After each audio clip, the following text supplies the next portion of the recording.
Sejam bem-vindos ao primeiro Preto e Dinheiro. E é uma meta de falar sobre dinheiro real na nossa vida, de uma maneira muito afrocentrada. E aí, tem vários objetivos além disso, né? Quais são os objetivos, Ed? Bom, o objetivo é. Vou até inverter aqui um pouquinho, que primeiro é ganhar dinheiro, né? Então, Primeiro é ganhar dinheiro. brincadeira, gente. Assim, o objetivo nosso mais aqui é inspirar gente preta a empreender com mais consciência, promover a visibilidade do empreendedorismo negro e de uma forma geral, e compartilhar experiências e aprendizados de empreendedores de sucesso, trazê-los aqui para a gente poder dar espaço para essa galera, para o pessoal falar. É, e aí, bom, a gente já começou sem se apresentar, né, direito. Isa, por Exatamente. favor, se apresente e em Eu sou seguida eu Isa falo. Barros.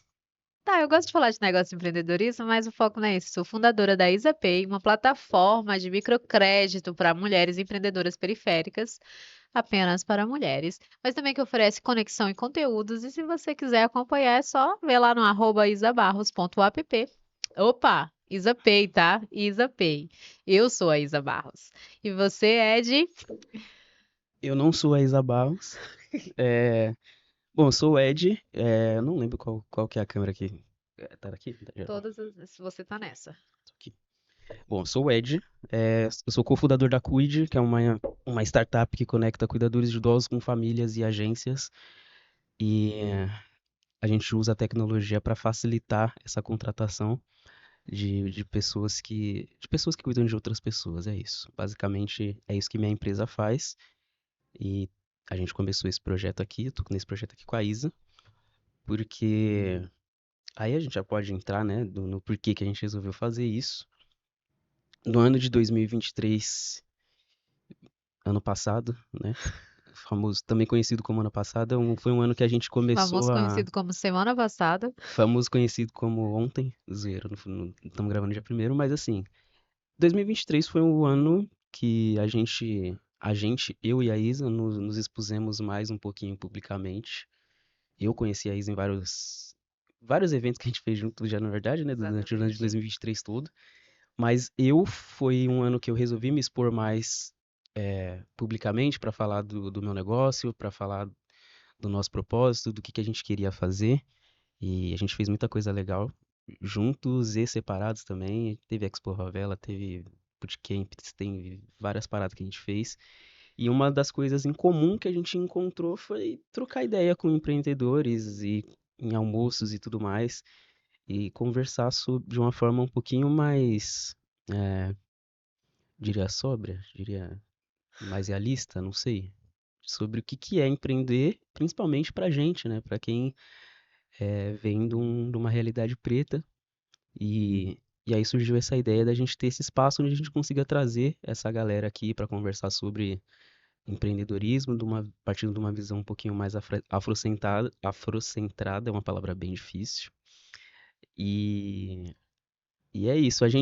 A ideia desse primeiro programa aqui, além da gente falar sobre o porquê que a gente vai iniciar esse projeto, falar algumas coisinhas também de como que vai ser a dinâmica, de quem serão os convidados que a gente vai ter aqui e, e também dar um pouco do contexto histórico do porquê que falar de dinheiro é tão importante e porquê que abordar o empreendedorismo preto partindo de uma visão afrocentrada é mais importante ainda, dado a todo o contexto histórico que a gente já viveu aí, e a Isa dá aula sobre isso, a Isa, né, que ela não citou, mas ela é palestrante, tá, gente? Então, ela dá aula, já deu muitas aulas sobre isso, então a gente vai falar um pouquinho disso aqui com vocês, trocando uma ideia. Então, gente, ele acabou de falar um pouquinho sobre o que a gente quer, qual que é o nosso objetivo. A gente vai falar realmente como se empoderar para ganhar mais dinheiro. Eu não ganhei na Mega Sena, eu acho que vocês também Infelizmente. não, mas se vocês ganharam, comente aqui e falem, eu vou dar um carro para você. É, e o negócio é, como se a gente não ganhou e não se tornou milionário ou não é herdeiro, Como que a gente vai fazer isso? E para isso a gente vai começar a falar historicamente como é essa relação dos pretos e dinheiro. E eu começo falando ser preto e ter dinheiro são condições rivais ou opostas? E essa pergunta é muito legal, porque é uma referência de uma música que foi a nossa ideia central para criar o nome do podcast, mas também é interessante a gente ver isso na realidade, que as pessoas não associam pretos e dinheiro. E aí a gente vai começar a mudar essa visão. E aí, para isso, a gente tem que voltar lá, tá? Que essa, com certeza, não é a resposta. Então, se você pensou, acho que sim, acho que não, acho que é com certeza não. Não, a gente precisa voltar lá na África, entender qual que é o histórico para a gente seguir em frente. As pessoas negras, né, a população negra, os pretos, têm uma grande ilusão que elas são descendentes da pobreza, mas pelo contrário, nós somos descendentes da realeza. E eu gosto sempre de falar, já que eu sou filha de rei, eu sou uma princesa, que eu ainda não casei. Então, se você é rei e rainha, tem muito dinheiro ali. E onde é que está esse dinheiro? Só que aí aconteceu várias coisas, né? Teve a escravidão, que é um momento, um fato horrível, mas infelizmente ela influenciou muito toda a vida e a jornada da população. E aí, depois disso, quando teve a abolição, teve alguns códigos negros que era que a gente não podia ter nada. Esse era o código. Era tipo, não sei pra que falou em código, né? Era explícito que a gente não podia ter nada. E aí eu vou falar um pouquinho deles pra gente entender como isso, ao longo do tempo, interfere no nosso relacionamento e a nossa jornada com o dinheiro e com o sucesso hoje. E até um pouquinho do racismo estrutural que foi construído através dessa história, tá? Antes era assim, ó. Isso nos Estados Unidos, lá, os 13 estados, né? A junção deles, os Estados Unidos. Eles, quando teve a abolição, eles criaram esses códigos negros e os códigos diziam o seguinte: ó, nenhum negro poderia estar desempregado. Mas também nenhum negro poderia ter terras e contratar outro negro, tá? Então, tipo assim, você não pode estar desempregado, mas você não tem mais emprego, porque eles se expulsaram. Acabou aqui, ó, a escravidão, você não tem mais, segue tua vida, eu sigo a minha. Então, você não podia, né, estar desempregado, não podia empreender e contratar uma outra pessoa, não podia ter terra, né? E aí, por exemplo, você não podia fazer nada. Você entendeu até agora que a gente não podia ter nada, fazer nada, né? E aí, isso era horrível e a construção dessa vida, dessa população foi baseada nisso. Não posso ter nada até o momento de superar essas barreiras de dificuldade. Mas aí, por que que isso aí vai chegar em você? Porque não satisfeito, esse código que foi criado lá nos Estados Unidos foi trazido para o Brasil. Fala, ah, não estamos satisfeitos. E aí, quando a gente vai fazer aqui no Brasil, muitas décadas, que o Brasil foi o último, né? Falar, ah, tá bom, vamos fazer porque tá muita pressão, vamos ceder. Muitas décadas depois resolveu fazer, mas resolveu copiar um código que era completamente, só que foi um pouquinho pior. Porque aqui no Brasil você não poderia trabalhar, você não pode ter terra, você não pode contratar, você não pode estar fazendo nada à toa porque você era preso. Então, hoje, quando você olha para uma cadeia e a maioria da população dentro da prisão é negra, também vem desse fato de muitas pessoas estarem na rua e outras coisas assim. Lógico que a gente não tá, eu tô falando superficial, mas você pode procurar a fundo que você vai entender um pouquinho mais. Então, por exemplo, ser vadio, que é vadiagem, estar na rua, é sinônimo de ser preso. Então, todo mundo que era vadio era preso, mas você também não podia trabalhar, então você estava onde se você foi mandado para fora das fazendas e você estava na rua. Então, várias outras coisas. Você não podia jogar capoeira, você era preso. Você não podia fazer inúmeras coisas. E esse método adotado, ele perpetuou por muitos e muitos séculos aqui no Brasil. Então, pensa comigo, pensa, Ed, o que que você acha, o que que isso pode ter influenciado na vida da galera aqui? Acho que isso daí, na verdade, é o que faz a gente olhar por exemplo, eu não lembro eu não lembro em qual ocasião que eu tinha visto isso, mas teve um teste social que fizeram uma vez, que colocaram assim, foto de pessoas trabalhando, foto de pessoas trabalhando.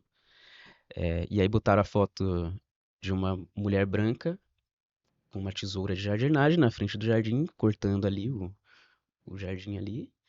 E aí pediram para as pessoas descreverem o que que aquela pessoa está fazendo. Ah, com certeza, é a dona da casa que está cuidando do seu jardim, quando foi descrever aquela pessoa branca que estava cuidando do jardim ali. E aí colocaram a mesma foto de uma pessoa preta fazendo a mesma coisa, de cortando um jardim. E falaram, claro que é o jardineiro, óbvio que é o jardineiro que está cuidando do jardim ali da mansão, de onde ele trabalha. Jamais passou pela cabeça daquela pessoa que fez respondeu a esse experimento, que o dono da mansão poderia ser aquele cara, porque era um cara preto que estava fazendo aquilo ali, então óbvio que ele não poderia jamais na vida, devido a toda essa construção histórica que fica no subconsciente, que todo mundo vai absorvendo aquilo ali, óbvio que não poderia ser ele o dono da mansão, né? Então, eu acredito que toda essa construção, isso, claro que a gente está falando que foi muito mais forte nos Estados Unidos do que aqui, mas de certa forma o Brasil copiou, assim como muitas coisas são copiadas. Isso acaba perpetuando também no imaginário da galera aqui no Brasil. E faz. E aqui a abolição foi muito depois, né? Então é difícil. A galera tem muito isso na mente, né? De que o preto, o preto brasileiro não tem condições, não tem capacidade de ter nada. Então, na verdade, são estereótipos criados no ideário, né, da população, que isso é estruturado do racismo. Porque quando eu não enxergo uma pessoa, eu começo a duvidar da capacidade dela e ela acaba duvidando da capacidade dela. Só que eu fui poldada, eu, como uma pessoa preta, fui poldada a ter espaço para crescer, para ter minha terra, para. Mas, assim, é péssimo, tá? Foi péssimo. Mas eu gostaria de olhar para lá com os aspectos positivos. Sabe que em decorrência disso teve o apartheid, e o apartheid significa o quê? Uma segregação racial. Existiam espaços para pessoas brancas e existiam espaços para as pessoas pretas. Existiam ônibus, existiam lugares, existiam banheiros e as pessoas pretas não poderiam usar os espaços das pessoas brancas, mas se as pessoas brancas precisassem utilizar os espaços das pessoas negras, elas utilizariam. Então, essa segregação perpetuou lá fora por um bom tempo. Aqui no Brasil, não tem declaradamente, Não mas tivemos, né? não tem declaradamente, mas se você for em alguns espaços mais elitizados aqui, né, em qualquer capital do Brasil, você vai perceber que é um ambiente mais claro. E quando você for em outro espaço mais popular, e eu estou falando de preço, tá, gente? Se for num restaurante mais caro e se for num lugar mais popular, você vai encontrar muito claro, visivelmente, a cor do espaço. Mas não temos segregação aqui. A gente tem segregação financeira. Mas eu quero deixar isso de lado, tá? E aí, para deixar isso de lado, vamos começar a focar nos aspectos positivos que isso trouxe pra gente aqui hoje. Cara, somos empreendedores natos. Empreendedores natos, temos várias habilidades porque a gente precisou desenvolver e construir através do tempo toda essa jornada. Então a gente foi forçado, na verdade, até ter uma mente mais empresarial. Por quê? Se a gente não podia fazer nada disso, o que que a gente ia fazer? Várias comidas, várias feirinhas, várias coisas, várias danças, várias coisas foram criadas através disso. Inclusive, alguns empreendedores bem-sucedidos, como fundadores de supermercado de grande nome, que eu não posso dizer, porque, né? Mas de grande, que tem uma marquinha verde, ele é de uma pessoa preta que foi construindo essa jornada. Então, o que que a gente pode tirar a partir disso, Ed? O que que você acha que com essa habilidade, com essa mente mais empreendedora a gente tem, que a gente pode usar hoje? Bom, hoje em dia eu acredito que o povo preto é um povo muito criativo, né? Sempre foi, sempre foram, né? É o histórico é, mesmo em outros continentes, que a cultura é totalmente diferente, a gente vê a variedade de dança, a variedade de cultura mesmo que tem entre o povo preto. Aqui no Brasil é a mesma coisa. Então, é, essa criatividade nata que a gente tem acaba indo para vários lugares, inclusive para o empreendedorismo. Tem muita coisa que é feito nas periferias, que é feito.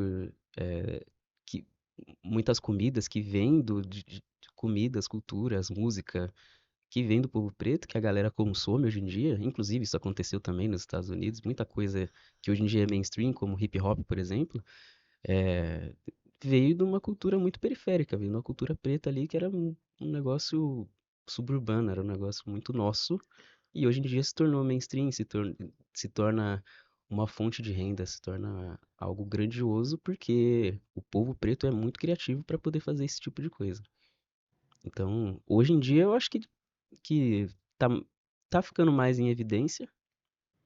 Claro que tem várias outras paradas aí que dá pra falar de apropriação, né? Que quando é a pessoa preta que tá fazendo muda a coisa. Que, se eu não me engano, é uma fala da Monique Evelyn que é muito interessante. Que ela fala que quando é um preto fazendo dentro da favela é gambiarra, se for alguém fazendo na Faria Lima a mesma coisa, é inovação. E a gente passa por isso também. A gente, apesar de ser um povo criativo, o nível de criatividade é alto, mas o nível de descredibilização também é muito alto, tão alto quanto. Então a gente fica nessa briga aí, né, para poder ter crédito, para poder realmente receber não só os créditos, como colher os louros, né, de toda essa criatividade que a gente tem. Mas eu acredito que hoje em dia, assim, é nítido o quão criativo é o povo negro dentro do empreendedorismo. Bom, ele tá falando de quanto que a gente é criativo, eu vou trazer histórico, porque afinal de contas eu sou a tia Isa, tá? É algumas habilidades que a gente tem. Não sei se você conhece, sabe, a tia da quitanda, tudo isso foi descendente do trabalho escravo. Para aumentar, para ter dinheiro, inclusive para comprar sua liberdade, muitas mulheres pretas, elas trabalhavam como escravas de ganho. O que que é isso? Ela podia ir para a rua ganhar o dela, tá? Então, elas vendiam coisas no tabuleiro. O que que eram essas coisas? Quitutes, alimentos, coisas que eram produzidas com matérias-primas que elas conseguiam. Inclusive, a bebida que passarinho não bebe, sabe? Cachaça, era produzida através de frutas e vendida na calçada. Podia continuar isso hoje. Na Colômbia, se eu não me engano, você encontra frutas nas quitandeiras na rua e cachaça também. Hoje é um pouco mais difícil, mas você encontra. Teria outras habilidades comerciais. Você viu que eu falei de mulheres, né?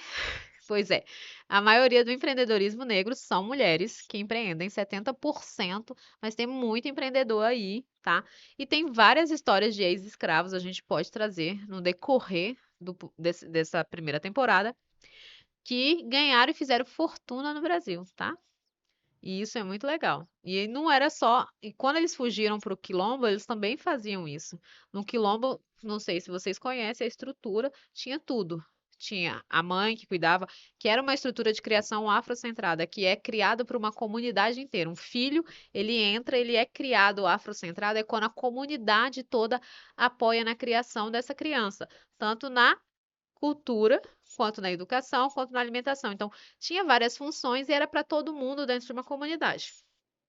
Bom, essa diversidade gerou várias coisas, e aí a gente pode observar que muitas das pessoas hoje fazem o seu bico, né, o seu tabuleiro, aquela coisa, para ganhar dinheiro. Mas essas pessoas são de base preta. É muito difícil você ver outra pessoa fazendo isso, fazendo o corre, que é muito característico de periferia. Isso tudo é um reflexo daquela história lá. E às vezes a gente está fazendo hoje e não sabe que tem um contexto histórico muito forte por trás. E aí eu vou falar algumas datas aqui para a gente refletir, e até vou pedir para o Ed falar um pouquinho o quanto que a estrutura foi rígida e má com a população. Eu estou tentando ser muito educada, má foi uma palavra dessas, muito educada, com a população preta, porque olha só, vale uma reflexão, e eu vou citar algumas datas, eu estou até com elas anotadas aqui para a gente, né, em 1837, não vai muito longe, a gente está em 2024, para a história isso não é muito longe, foi a primeira lei de educação que dizia o quê? Que a gente não poderia ir para a escola. Então, a gente não pode trabalhar, a gente também não pode estudar. E também não pode ser vagabundo, não pode estar na rua fazendo vadiagem. Fica bem complicado, né? Em 1850, a Lei das Terras, que é que a gente não podia ser proprietário de terra. E em 71 que teve a Lei do Ventre Livre, que é ninguém, né,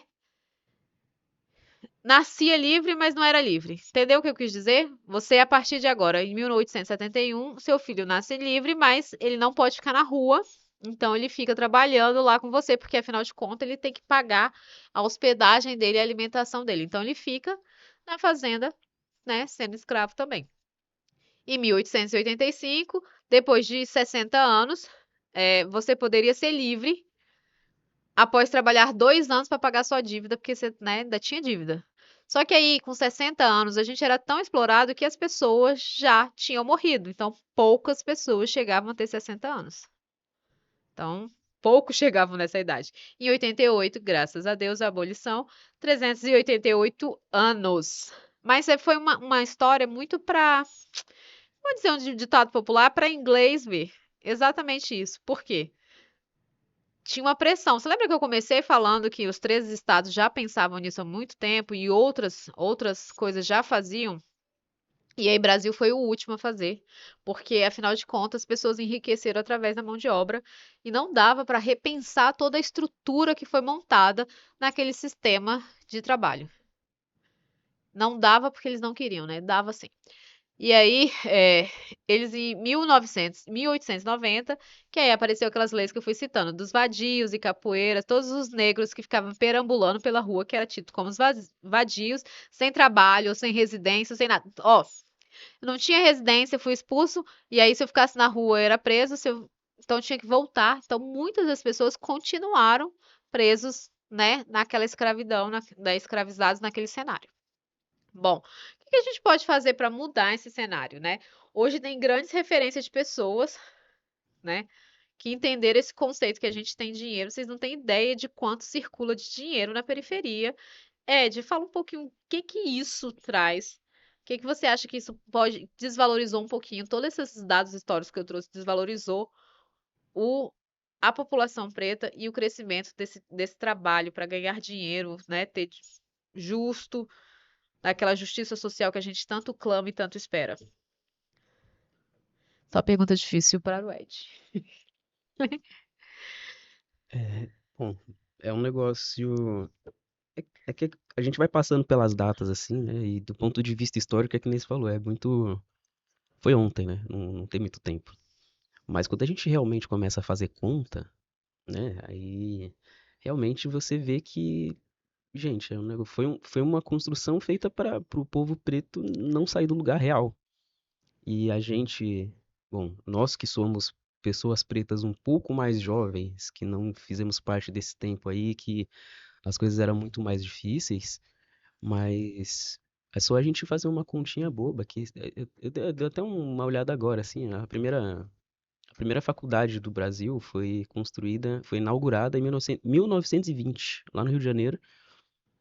Papo de quê? 49, 50 anos depois da lei que eu esqueci o nome da lei, eu vou voltar aqui para ver primeira lei da educação.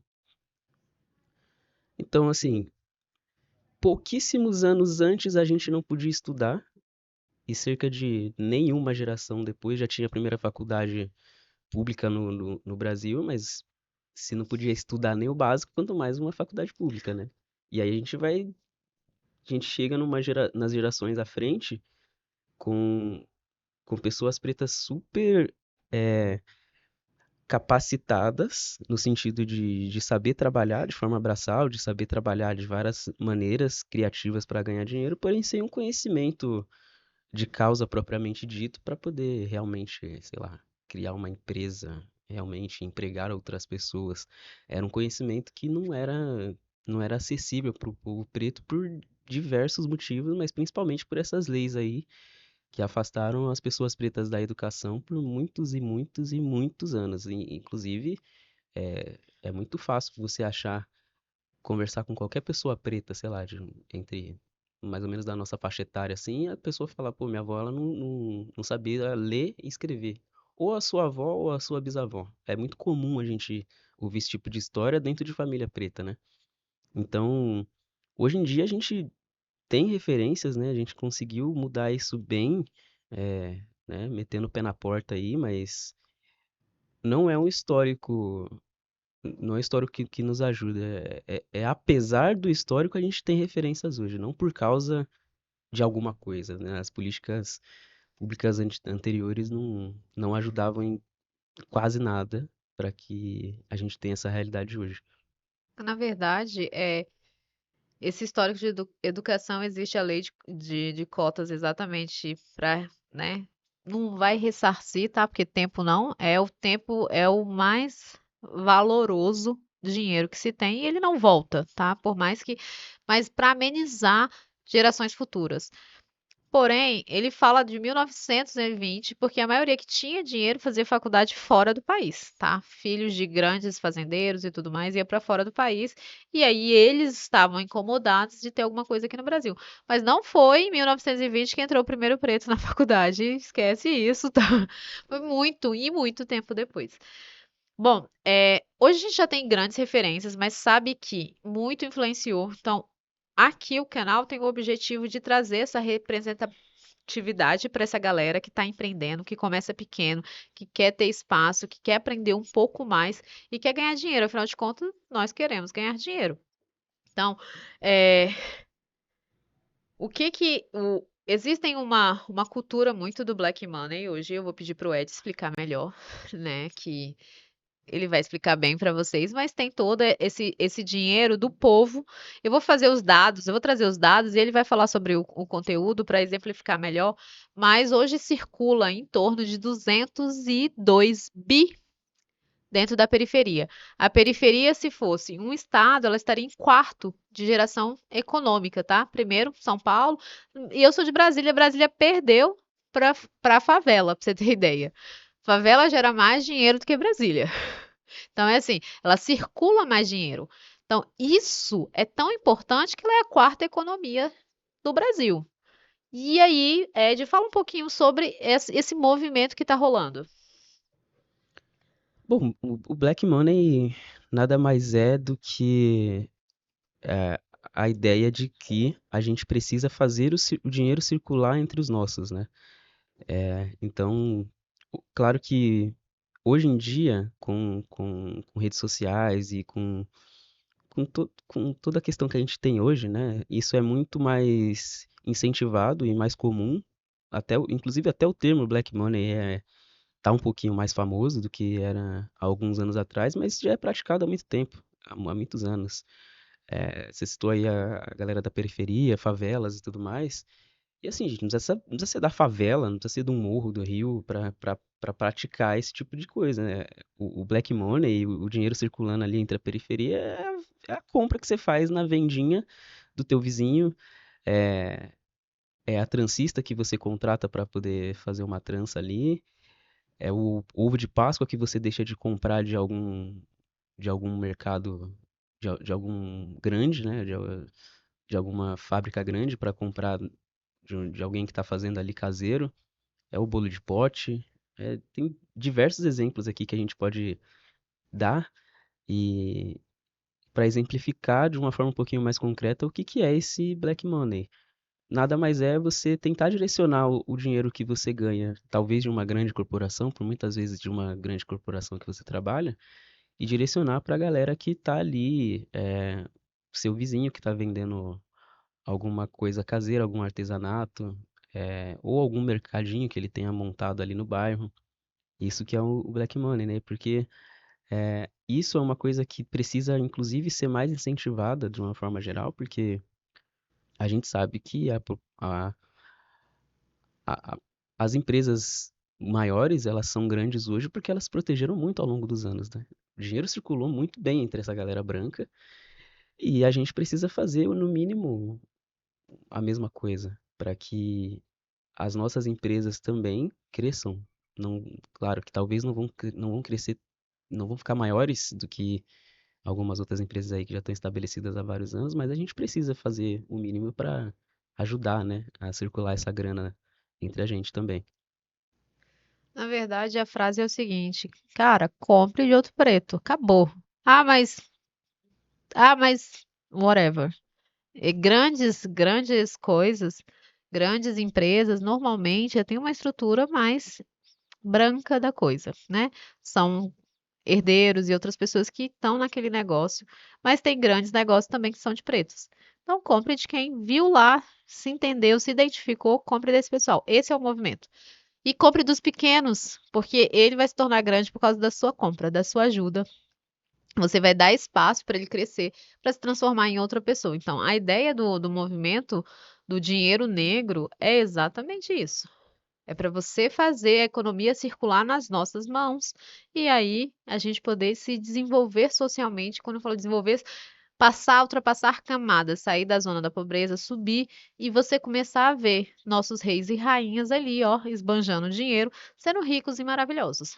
Eu quero falar um negócio disso daí, Fale. que já que a gente tá aqui pra hablar, eu vou hablar, que é um negócio muito louco que eu vejo a galera falando às vezes nas redes sociais por aí.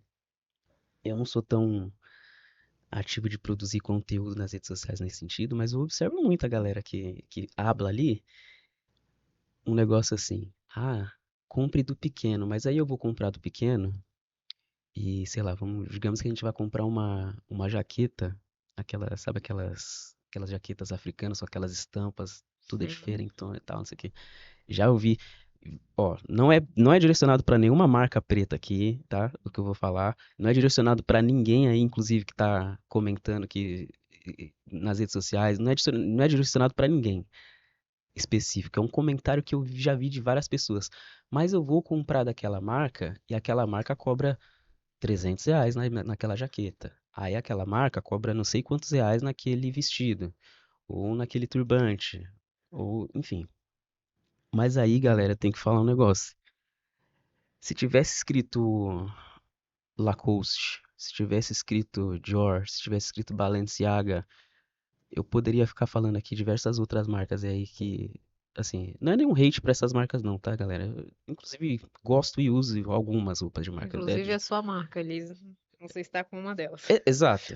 Adidas patrocina nós. Mas assim, eu gosto e uso diversas marcas dessas, mas assim, eu vejo muita discussão só quando é uma marca preta que tá cobrando esse valor, só quando é alguém menor, quando é um empreendedor preto que está produzindo aquilo. Às vezes é um negócio artesanal, né? É algo produzido à mão.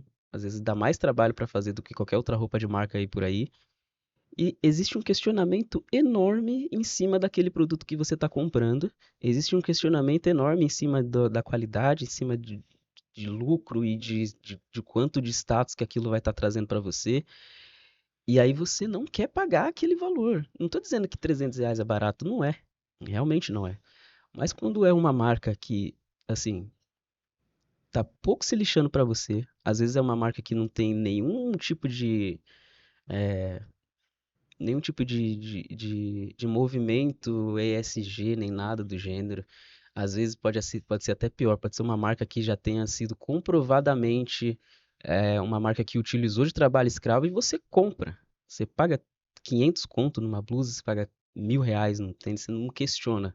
Não existe esse questionamento quando é uma marca mais famosa que vai te trazer algum status, enfim.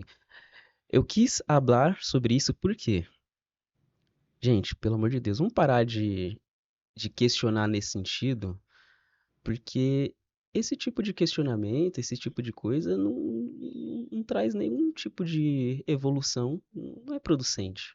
Você está questionando uma marca preta, você está questionando um pequeno empreendedor ali, uma pequena empreendedora, querendo comparar a vivência daquela pessoa com a vivência de uma marca alemã que veio para o Brasil já rica, que recebeu diversos subsídios para estar aqui, diversos incentivos governamentais para estar produzindo aqui e blá blá blá. Gente, vamos ter senso, pelo amor de Deus, e compre de pessoas pretas, mas sem fazer esse tipo de questionamento, porque assim, né? Pelo amor de Deus, cara, isso é muito chato.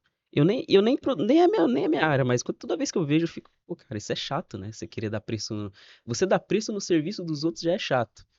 E aí, quando você cria um questionamento da qualidade do serviço ou do produto da pessoa, sabendo que ela vem de uma realidade totalmente diferente de uma marca grande, é um negócio que me tilta demais. E vocês vão ouvir muito sobre isso aí ao longo dos próximos episódios. Eu sempre vou expor alguma opinião assim do gênero. Espero que vocês se acostumem, inclusive. Mas é isso. O, ne- Pratiquem o Black Money. o negócio é que, lá vem a tia de novo, o modelo de negócio, ele, quanto mais você produz, mais fábrica você tem, mais investimento você teve, você tem uma mão de obra mais barata, um material mais barato, você consegue comprar no volume maior, produzir em maior volume e vender mais barato. E aí não é a realidade de quem empreende pequeno. Então, o material de produção é mais caro, você compra individualizado. Então, para produzir aquele material, e você faz com. Quando você compra de alguém que faz muito artesanal, né? Que é a mão na massa mesmo, é muito mais dedicado do que uma marca que costura, e se costura, se a máquina fechar e a costura e não fechar, não tem problema, que vai para a prateleira do mesmo jeito. E a pessoa que produz manual, ela presta mais atenção nos detalhes. Praticamente aquela roupa sua é exclusiva. Então, essa diferença de preço é muito pesado. Não tem como comparar e não tem como concorrer com uma grande marca que consegue produzir milhares e milhares de peças, enquanto eu consigo produzir duas, três, quatro peças daquele produto. Então, é bem isso pra caramba do que a gente estava falando, né? O que que o Ed está falando, na verdade. Bom, gente, a ideia é que a gente consiga ajudar. Então, a gente vai falar um pouco de jornada. Então, vamos falar como é que vai funcionar as regras. A gente vai ter um joguinho dentro dessa dinâmica. E esse joguinho não pode falar tantas palavras em inglês. E a gente falou várias aqui, inclusive o Ed acabou de falar ISD. Todas as palavras elas vão ser ISD, significa que é ambiental, social, isso quando você tem aquela preocupação. Então a gente escuta muito falar essas palavras, às vezes a gente não sabe o significado. Então vai ter uma pontuação, se é um jogo, não tem nome. Se vocês quiserem dar nome para esse jogo, pode colocar aqui. Por favor. É, a gente pensou e não colocou. E quanto mais palavras em inglês ou qualquer palavra difícil, não inclusiva, que é assim, metade da população não entende, ou mais da metade da população não entende, lá vem eu trazendo dados, 5% da população fala inglês, então por que que a gente fica colocando palavras em inglês? A gente está falando para quem? É, não compreendem o que a gente está falando. Se tiver, vai ter receber um troféuzinho. E aí, eu, o Ed e os convidados, tá? Então, eu e o Ed vão ser punidos, eu vou corrigir o Ed vai me corrigir, e os convidados vão receber uma pontuação no final, ele vai receber um troféu de pessoa menos inclusiva. Mas essas pessoas já passaram pela jornada de empreender, já têm uma história muito legal para contar e vão estar aqui. E aí, Ed, fala um pouquinho como é que vai ser essa jornada, quem são os convidados, o que que você pensou, quem é que vai estar nessa primeira temporada. Bom, na primeira temporada a gente vai ter basicamente alguns empreendedores que, de preferência, a grande maioria da galera que a gente vai convidar aqui são empreendedores que ou são pretos ou têm um negócio que tem um impacto grande sobre a população preta. E a ideia é que a gente consiga conversar sobre uma jornada, sobre como que foi essa jornada para aquela pessoa, para que ela consiga compartilhar algo interessante. Mas assim, gente, aqui não vai ser um rolê de trabalho enquanto eles dormem, como é que é? Essas palavras que a gente Dormem vê por enquanto aí. eles trabalham, mistura tudo, vai dar certo, faz um É milkshake. só, como é que é? É só você se esforçar, é só você estudar que vai dar certo. Não. Aqui a ideia é que a gente vai trazer pessoas que realmente sabem que não adianta você, não é só estudar, não é só trabalhar, não é só se esforçar. Elas vão compartilhar muitas dicas e muitas histórias aqui que realmente vai ajudar a população preta a se ligar e assim, a realmente fazer as coisas certas que precisam ser feitas para ter um resultado parecido. É isso. A nossa ideia é trazer, claro, um papo descontraído, mas que realmente vai ajudar as pessoas pretas que estão aí no corre também, estão aí na luta, estão querendo levantar um negócio, a fazer isso da forma mais correta possível, da forma mais fácil possível. A ideia é que a gente abra portas para outras pessoas também chegarem aonde muitas pessoas pretas aí estão chegando. E tem muita gente legal que a gente colocou aqui para trazer. Não dá pra gente ficar falando muito agora, mas vocês vão gostar. Eu tenho certeza que são empreendedores que têm muita coisa boa para compartilhar com a gente aí. O mais legal dos convidados é, galera, que eles vão compartilhar a jornada deles de sucesso, como eles superaram obstáculos para estar lá, e inclusive racismo e várias barreiras. A gente tem no jogo aqui, na corrida, a gente tem outras barreiras além de empreender somente. Então, é, vai ter o síndrome do impostor, vai falar um pouquinho de como que ele se sentiu e de como isso fez para superar tudo isso. Todas as coisas que a gente sente no fundo lá, que acaba não contando e não compartilhando com as pessoas que estão próximas, né? Vai ter nesses episódios, porque são pessoas reais, como eu, como você, como o Ed, que empreendem para fazer alguma coisa diferente na sua jornada ou simplesmente querem mudar a sua realidade ou querem, tem gente que quer mudar a realidade de uma nação.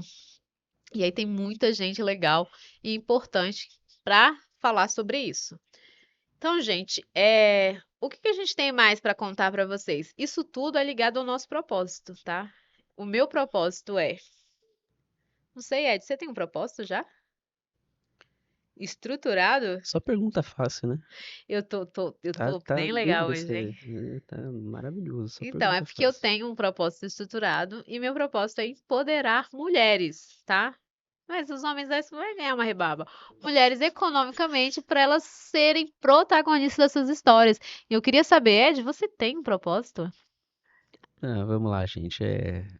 Assim, um dos motivos de eu ter falado exatamente com esta pessoinha que vocês estão vendo aqui foi exatamente por esse propósito de que, assim, além de mulheres, a gente precisa empoderar também pessoas pretas.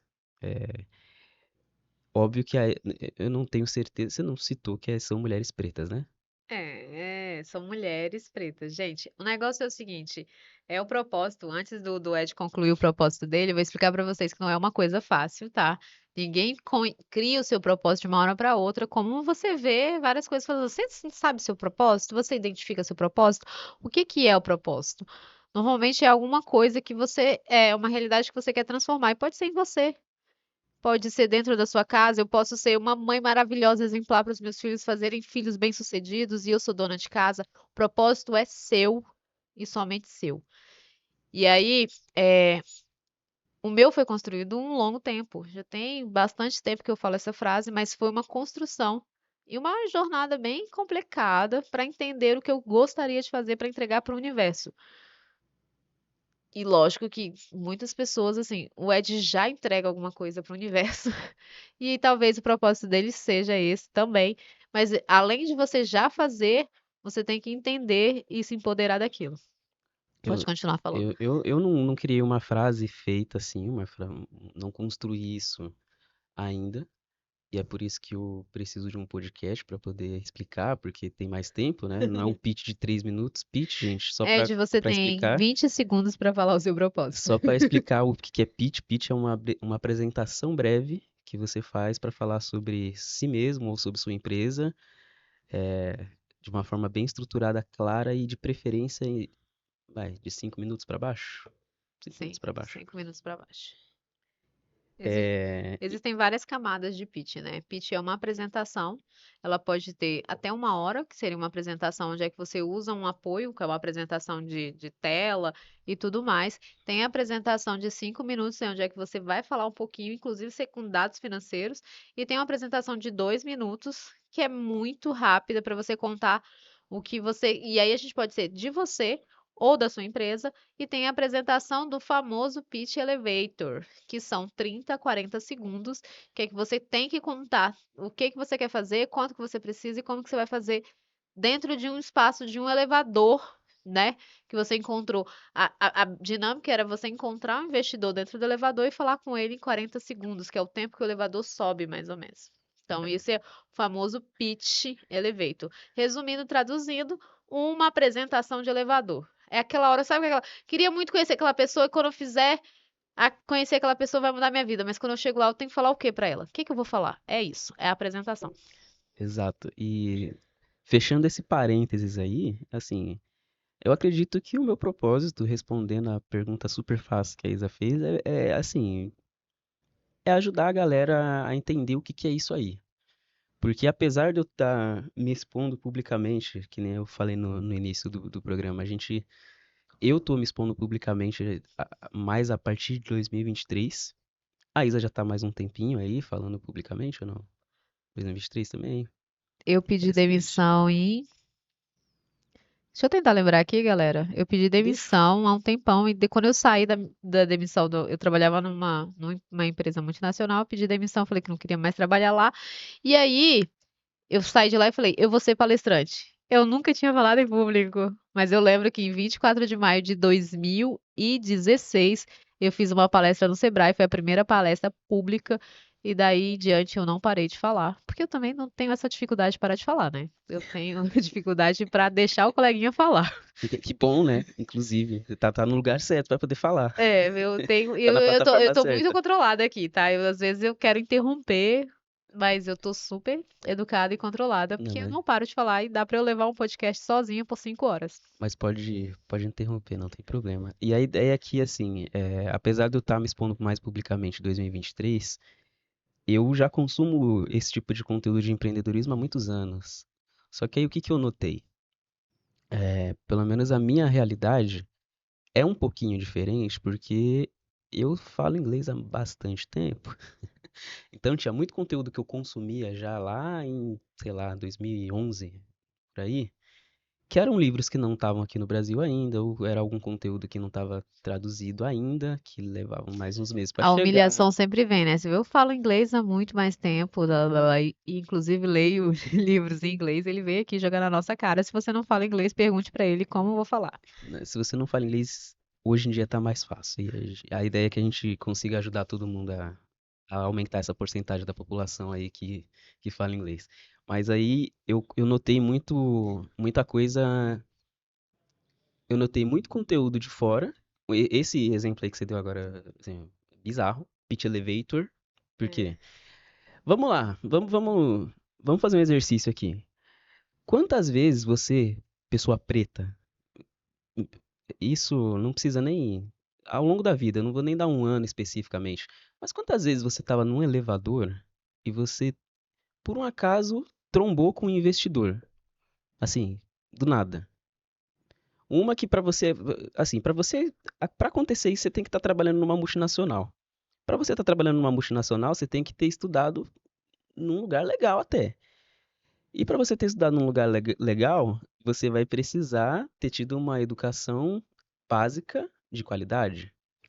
E aí a gente entrou, já volta em um monte de coisa que a gente acabou de falar aqui do podcast, que todo o histórico que o povo preto sofreu, enfim, né, de leis que nos impediram de estudar e que dificulta você chegar numa multinacional, chegar num elevador qualquer, na Faria Lima ou, sei lá, Faria Lima, Vila Olímpia e afins, e conseguir trombar com o investidor e dar um discurso sobre algum projeto pessoal que você tenha que vai interessar a ele. E aí, assim, fechando essa reflexão super maluca que eu fiz Não aqui, fecha ainda não, porque eu acabei abrindo aqui para explicar que existem vários outros modelos de apresentação de pitch, que é o tweet, que são 10 segundos. E aí, quando você usa, quando você vai fazer. Como é que a gente usa um tweet pitch? Eu faço sempre. E eu falo sempre.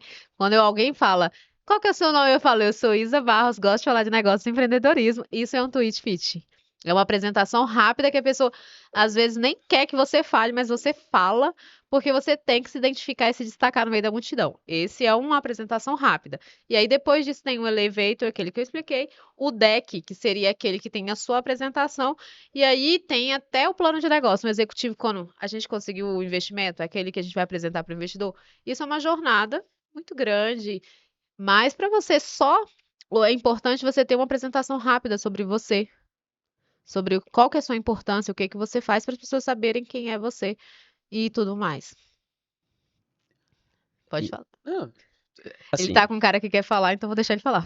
não, pode terminar. O que eu vou falar é muito básico, é coisa que realmente, assim, já era o que eu tava falando, que era de conteúdos que chegam aqui pra gente, aqui no Brasil, né?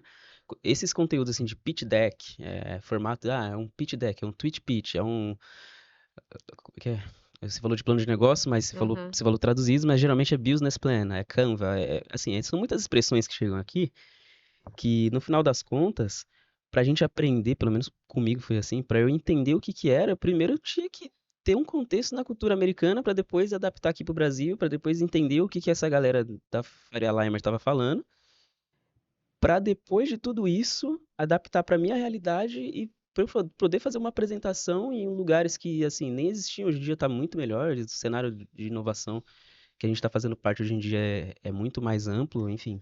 Mas quando eu comecei a estudar isso lá em 2010 e 11, assim, era bizarro. A gente via muita empresa já minimamente fazendo sucesso, e a ideia que se passava aqui para as empresas, para a galera brasileira, era que poderia nascer um Facebook de qualquer lugar aqui também. Não é a nossa realidade. Não é bem É isso que acontece. simplesmente você querer que vai acontecer. E, gente, não é assim. A jornada é bem diferente. A gente está falando isso porque são coisas que vocês vão enfrentar dentro do empreendedorismo, e são coisas que vocês vão aprender aqui conosco nessa jornada, porque vocês vão escutar os nossos convidados falando. Como que eu cheguei para conseguir um investimento? Como que eu fiz uma apresentação? Como que eu vendi melhor? Como que eu vendi mais? Isso tudo vem toda dessa estrutura que tem toda a teoria por trás, mas na prática é outra. Então, a ideia de que amanhã eu posso criar um Facebook do nada, ela existe até hoje, mas a gente tem que ver que se as oportunidades são iguais para todo mundo, tudo isso, e por isso a gente está fortalecendo aqui a galera, exatamente para elas terem oportunidades muito similares como outras pessoas que já estão lá. É, e tem muito mito que eu quero desmistificar aqui. É, tem esse daí do qualquer um pode ser o Facebook, qualquer um pode ser o Mark Zuckerberg, Ah, não, eu queria ter um Facebook só para mim. qualquer um pode ser o.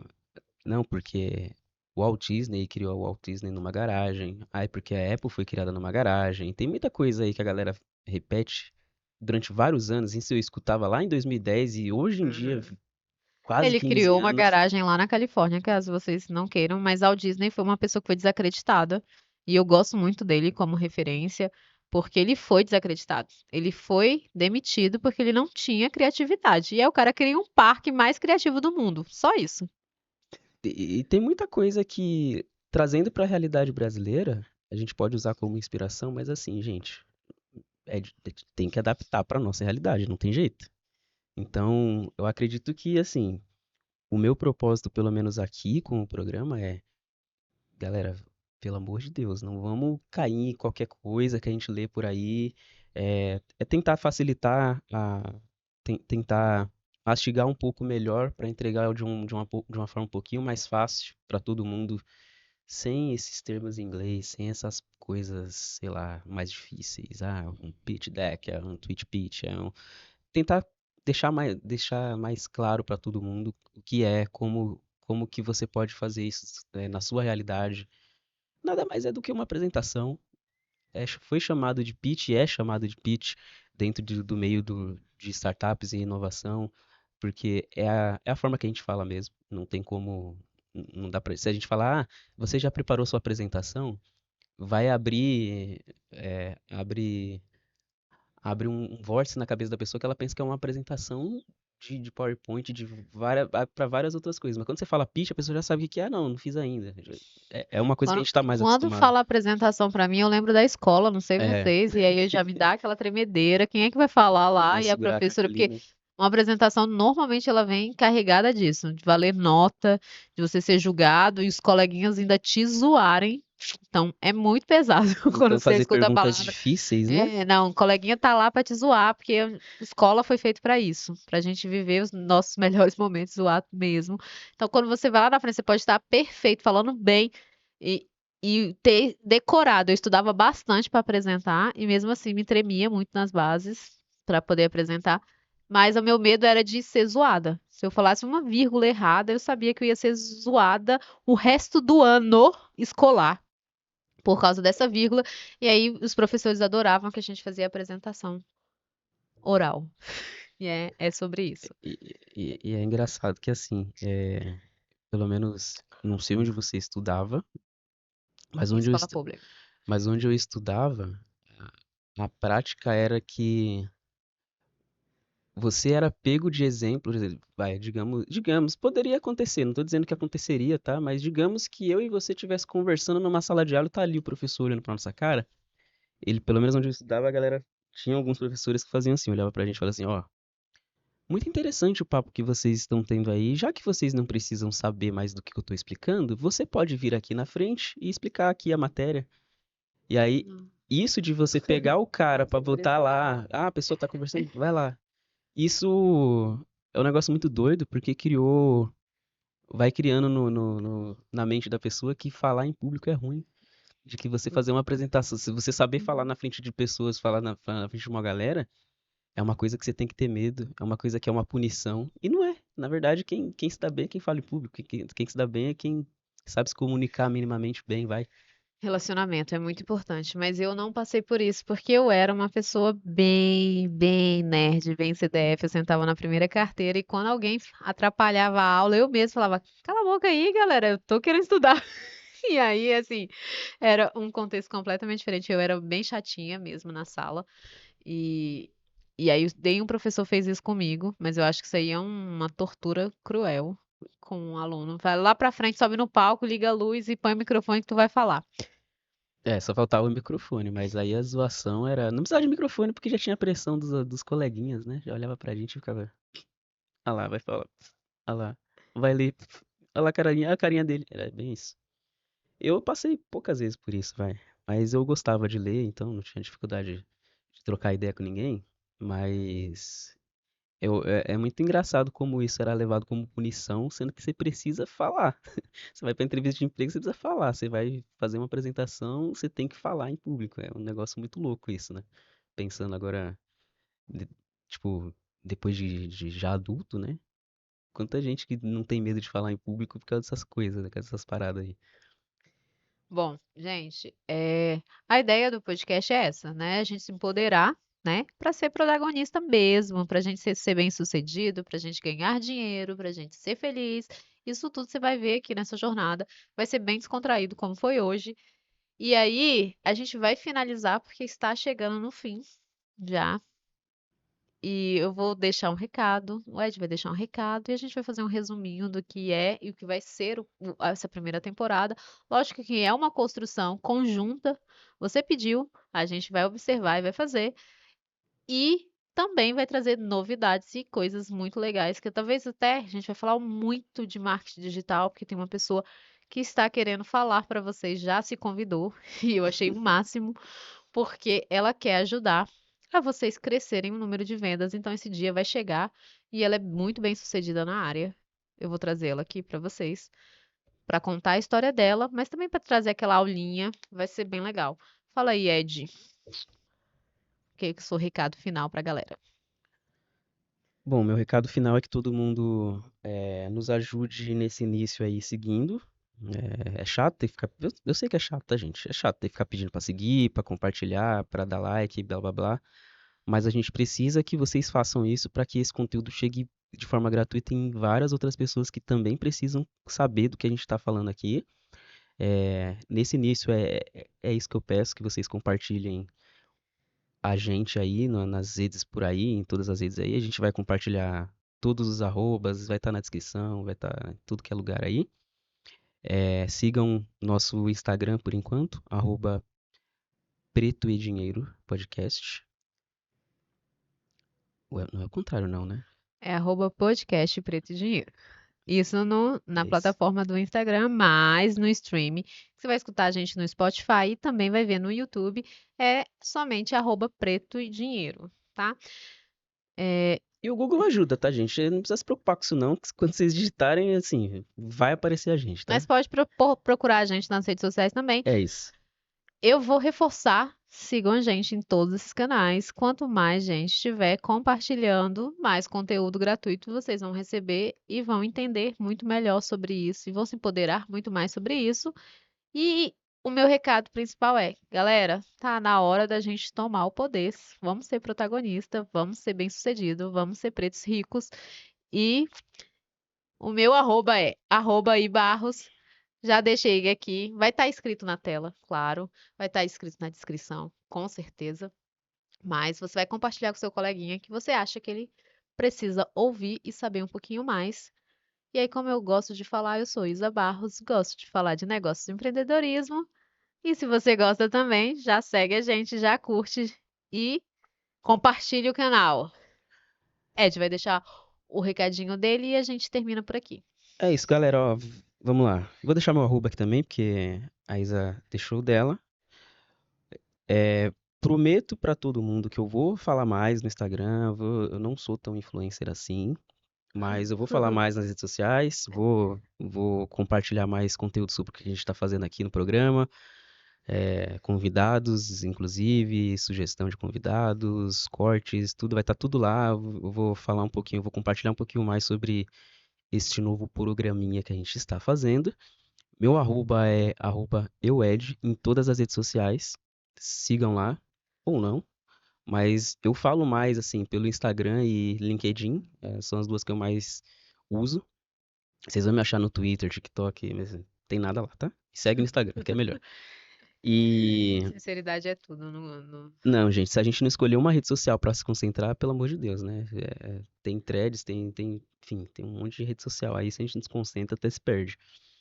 E uma coisa que eu quero deixar muito claro aqui, gente, é que assim, é, o propósito do programa é muito sério. É para vocês realmente conhecerem histórias que vocês talvez achem que foi diferente, talvez pensem que teve alguma coisa, que talvez, sei lá, pô, pra essa pessoa tá onde ela teve algum tipo de favorecimento ou então teve algum privilégio que a gente não sabe, mas assim, não teve, tá? Não teve. A grande maioria das vezes a gente vê que é gente como a gente, teve dificuldades imensas também, e por diversos fatores deu certo para essa pessoa ou para essas pessoas, e elas estão aqui, vão estar aqui para compartilhar exatamente isso, como que deu certo para elas e como que você também, como que pode dar certo para você também. Então, assim, usem isso como um combustível máximo, uma coisa muito valiosa para que você também seja bem-sucedido e a gente alcance esse objetivo aí, né, de ser prósperos, sermos ricos e sermos os pretos ricos das nossas respectivas cidades. Bom, é esse o meu recado. Então, gente, seja bem-vindo à primeira temporada do Preto e Dinheiro. Eu espero que você ganhe muito dinheiro e eu também. É isso aí, galera. Um beijo, até a próxima. Tchau. Acabou.